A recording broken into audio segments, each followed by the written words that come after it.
Okay, just doing a quick mic check and just a couple of things. I don't know if I want to use this thing. I really don't like this thing. It's cool in other videos, just don't seem cool for me. Give me 1 second. Let me take that off. We'll do a sound check. So this should be good right here. Testing 1, 2, 3, 4. Hold on. Let's find me. Okay. Live. Testing 1, 2, 3, 4. Testing 1, 2, 3, 4. Testing 1, 2, 3, 4. 1, 2, 3, 4. 1, 2, 3, 4. 1, 2, 3, 4. 1, 2, 3, 4. 1, 2, 3, 4. Okay, I like the way that sounds. 1, 2, 3, 4. Okay, I like the way that sounds. Okay, the sound check is gone good. I'll go mute so I can do my chatting through here as well. And I need this anyway, so you know what? We can close that out. Okay, everything looks good. Okay. 1, 2, and greetings from the Spider's Lair. I'm the Omega One, and this right here is the universe that we created to honor our boy Spider Man. And we call it the Spider's Lair. And welcome to another episode. As you can read in the title, okay, this may be a little bitchy rant, I guess, because I'm about to go off a little, but I don't know if you guys felt the same shit I felt over the last couple of years, so I'll explain to you what I mean. I started noticing this around the Thor Ragnarok, and I thought it was my imagination at first, but movies were like going completely off canon because Thor's always trying to find himself, and I'm like, what the hell's going on? And I start thinking to myself, and I'm like, why are they not following any of the comics at all? Like, what's going on?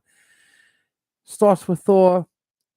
The Civil War was good, and the Infinity War held close, but still, everything's out of continuity because now you're about to start. Hey, what's up, Achilles? How are you? Now you're about to start, like, you're getting ready to start Infinite. No, you're getting ready to start the Secret Wars, which is completely out of continuity. So they already know. You guys already know they don't care for continuity. And I like talking about this all the time, the law of the continuity. I'm not saying that you should be like totally strict with everything, but what I'm saying is that you sit there, you're like, I'm sit there frustrated. I'm like, I know I could do a better job. Like, listen to what the fans are telling you. Listen to Gen X. They know what they're talking about. These comics were very popular in the Gen X era. Like, these are the people who are grown up now who will buy your product. But okay, forget all that. Turns out, have you ever felt like they don't listen to you or there's no such thing as them listening to the fans? Then I'm going to read you an article that we got from Screen Rant. I'm going to put that in there so you guys can see that. So I get closer. Oh, let me see if I can adjust my brightness because I want you guys to see this. So I'm gonna read this article anyway. But pretty much this article says that I'm not gonna catch it. It says, and I quote, this is from Scream It. Why Marvel is hesitant to hire comic fans as MCU writers. Despite what many may believe, Marvel studio producer Nate Moore says being a huge comic fan is actually a red flag when hiring MCU writers. Okay, so that's where the story is starting so far. Although Marvel Cinematic Universe was built on the shoulders of its comic book counterparts, Marvel is surprisingly hesitant to hire comic fans as the MCU writers. If it is not a stretch of any means to imagine that anyone affiliated with Marvel, with the MCU, was probably nose deep in comics growing up. Marvel Studios head Kevin Feige, famously a super fan, And having him charge up the franchise was a big reason for that to embrace the audience as it has been. However, Nate Moore, who has been the producer of many MCU films from Captain America Winter Soldier to Black Panther Wakanda Forever, reveals that being a major comic fan is a red flag when it comes to hiring MCU writers, right? And so that's what we got so far. I want to stop right there. I want to talk to you guys for a minute. Okay, so far what they're saying is that they really don't want people who are comic book fans. Like if you're a comic book fan and you're telling them, okay, I have an idea for a story, they don't want to hear it because they feel like you have a predisposition of how the lore should be. And that could be true up to a certain extent. However, I understand enough about the story to understand that there was just certain things that I seen done in phase 4. Let's just call it what it is. It's the MCU. That's exactly what it is. Phase 4 became the MCU. You pushed an agenda and it's all good. That was the MCU. You could tell right off the bat they were not following continuity from that point on. I mean, I knew even then they weren't following continuity. How can you follow continuity? Listen, it's okay to have the females in the story. I have no problem with that. It's the way that you made the males look. It's like you just took the established characters and tried to destroy them. I'm so glad they didn't let She-Hulk have Spider-Man. You see what she did to Daredevil? Made a man do a walk of shame. Sorry, but why should he? Why would he do a walk of shame? Or even better yet, who cares about the walk of shame? You think guys think about this? The only reason why I bring it up is because you guys brought it up. You know what I'm saying? Wait, hold on. Let me read what that says. Don't forget about it. Like I'm trying to see. Exactly. So, okay. So I'm gonna get back to this article because the article is very interesting. I mean, like it pretty much confirmed what I already had knew, and I'm just glad that they have an article for this. So let's see. Over comic fans. Okay, so for me, he says, for me, one thing is interesting about Marvel process and specifically writers. I would say a lot of times we pitched writers who love Marvel, and to me, it's always a red flag because I go, oh, I don't want you to already have a pre existing idea for what it because you grew up with issue 15 and that's what you want to recreate. I want someone who's hard on the material who goes, what is this? I think it's a movie. Here, maybe we should do it looking at it this way. And I think again, the best example for me would be the Marcus and McFerry, who weren't comic guys coming up, but were like, well, wait, Captain America seems to be a bit weird. But if we kind of look at that way, that we weren't married to anything, nothing was to you, then was nothing to sanctimonious. And I think that it's important to be able to go look at the source material. Great, I love it, and comic work great in the medium. They were built for it, but it's not a direct one-on-one translation to the best version of the movie. Okay, I agree with that part at the end that it's not the best translation to the movie. I do get that, and you do have to make some stuff different. I understand all that.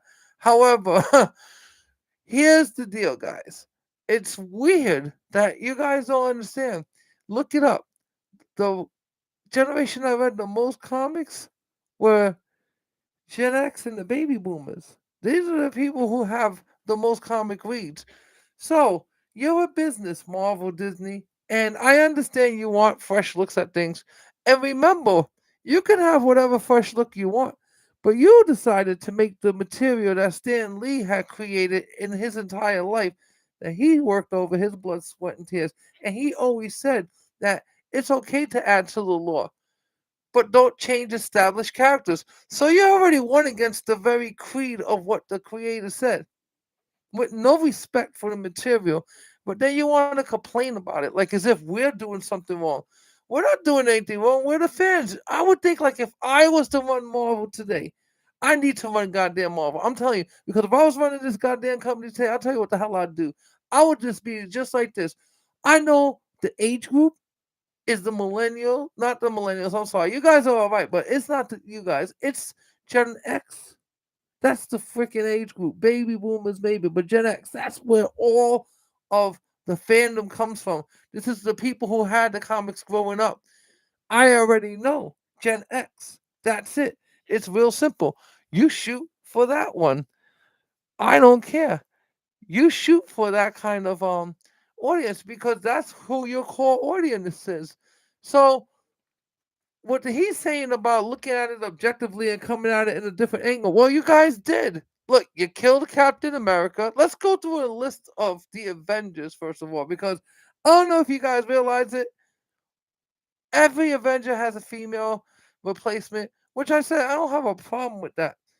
But when you're taking the strong character, the male character, you're killing them, you're butchering them, whatever you're doing. I mean, look, let's go through the list. Iron Man, dead, gone. Captain America, dead, gone. Replacement, Ironheart, check for Iron Man.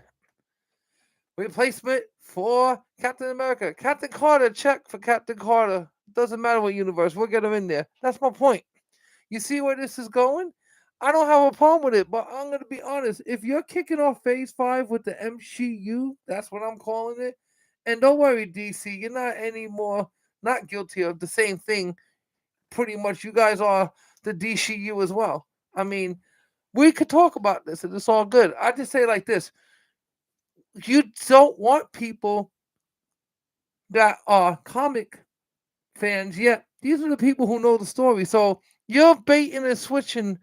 Because I'm telling you guys, if you think Marvel's for you, if you read the comics and you like the lore and you like the story, and I'm telling you right now, they don't want people who write the comics, when you read the comics, to actually write anything of the movies. So if you're following these people after they're telling you that, then I'm telling you right now, you're wasting your time because these movies are definitely not for you.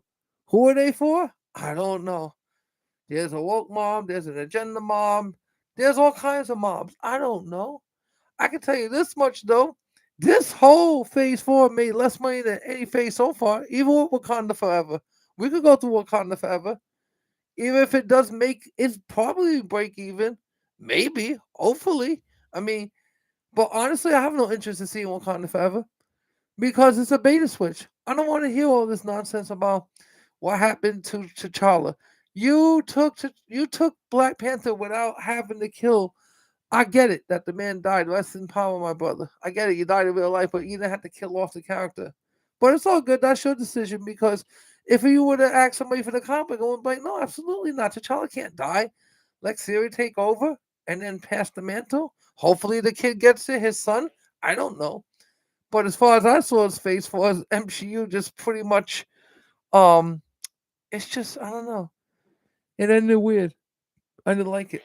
What was that? I'm sorry. Spider Man is not dead. Hell no, Spider Man is not dead. So you know, I just feel like from what they're saying in this article, it's always what I thought. I've had this conversation many times, and I'm like, and I ask this to people, I'm like, is it just me, or the movies are getting worse and worse? Because you guys are trying your own story, and I get it. You're trying to expand on a universe, but the problem is you don't want people who grew up with the material, with the source material, to have any input because you're afraid of a predisposition. You could say that. Listen, I don't want you to have a predisposition. And I get it. Things don't translate from the movie to the comics as well. I understand that because let's talk about the real Secret Wars. I don't think you guys can handle that. Not this Kane the Conqueror one. It's a adequate. I'm gonna say it's an adequate replacement. And Kane is badass, but it's not the Beyonder. But that's fine. I get that. Things don't translate over the way they do from comics. I get that. But it's still an excuse that you guys are using just so that you can try to put your own stamp on it. That's what it is. And it doesn't matter. Everybody who stars in these movies, they're not stars. They're the characters. Like Robert Downey Jr. was pretty much Iron Man. Okay? Captain America is Captain America. You could go through the whole list. Everybody was the people they started with. So I'm gonna continue on with this article. So let's see. I think that's important to be able to look at the source material. Great. Yeah. Okay. So in other words, they're talking about taking apart the source material and then butchering it the way they done it. Like, I don't know if you guys like how everything's turned out so far. I honestly don't.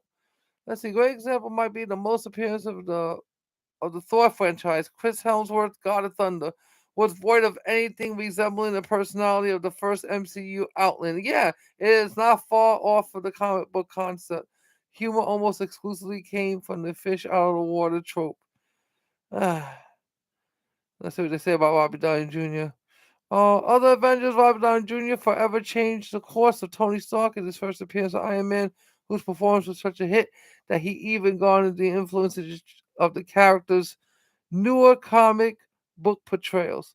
So this is what was going on in phase two, 1, 2, 3, and now phase 4. They just went on their own and they did their own insanity. And like I said, I don't have a problem with you guys trying to change stories around, but you just got you don't want our input. So I'm just saying, like right now, for me personally, I'm not looking forward to any. I may watch Infinity Wars, but I already know that you guys are not gonna follow the comics or follow any lore. And I get that you want to create a whole new universe. And Kang is kind of like that kind of thing that I can get aboard with.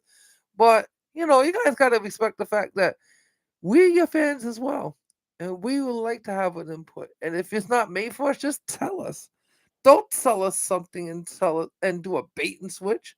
Don't sell me Spider Man. Then I see She Hulk. I don't want to see that. I want to see Spidey. Don't tell me, hey, come watch this movie and then bait and switch me with a bunch of females. Now I'm sorry, but there's a lot of females out there. I'm sorry. I've seen females who said the same thing about Wakanda Forever. Ain't no way no 100-pound girl soaking wet is going to body any dude that weighs 200 pounds. I don't give a damn what you're wearing. It's not happening. But we're living in this world where I guess everybody wants equality, and I understand about equality, but in reality, 100-pound person ain't beating up no 250-pound man. And we could talk about, oh yeah, she was the Black Panther. We could talk about that, but all the Wakandans have powers as well. So it is what it is. You know, I just see, like, if you really believe that from this point on that you guys are going to see anything, um, what would you call? Yeah, exactly. If you guys think you're gonna see anything that resembles the comics, well, you're not. So just go into this understanding and knowing that this phase, the next phase they're coming up with, phase 5, has nothing to do with any comics, any lore. They already changed the lore. It's over. That's it. I'm not saying I won't watch it, especially the Kang stuff. I definitely will watch that. I'm just saying that it's over. So the phase 4 was a great funeral.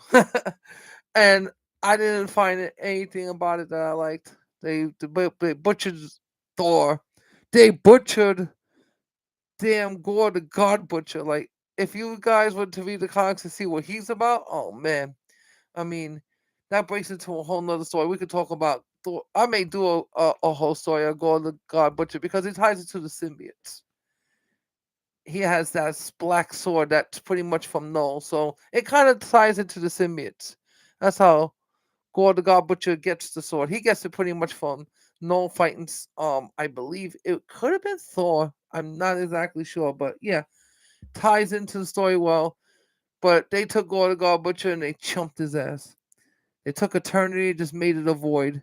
Oh, so you know what? I can't talk about this no more. It's too upsetting. But I'm gonna wrap it up by saying this much to you guys out there who read the comics and understand the lore. Um, and I'm not for like not changing anything. I understand things move progressively, and we should reflect some of what's going on in today's world. However, number one, don't want to be preached in my comics. Number two, I just want to have a story that is good, even if you're changing it, make it good. But so far, phase 4 for me, it wasn't any good, and that's all I got to say about that. So I'm gonna read my board before I go. Let's see. Okay, that's what's nice. Cool. Okay, so that's gonna wrap it for us tonight, everybody. So thank you all for coming, because every time you do, you make us feel special, and we hope we do the same for you. And that's gonna end this edition of this live stream of Remember, Marvel Comics is not making anything for you anymore. It's not about you. It's never been about you, and it's all good. Just know that don't get mad when you're watching this, because it's not for you. So I'm gonna wrap it right there. We hope you guys enjoyed this live feed from the Spider Slave. Peace and love, everyone. Every member, the Spider Verse is standing strong, and we are out. Good night from the Spider Slayer.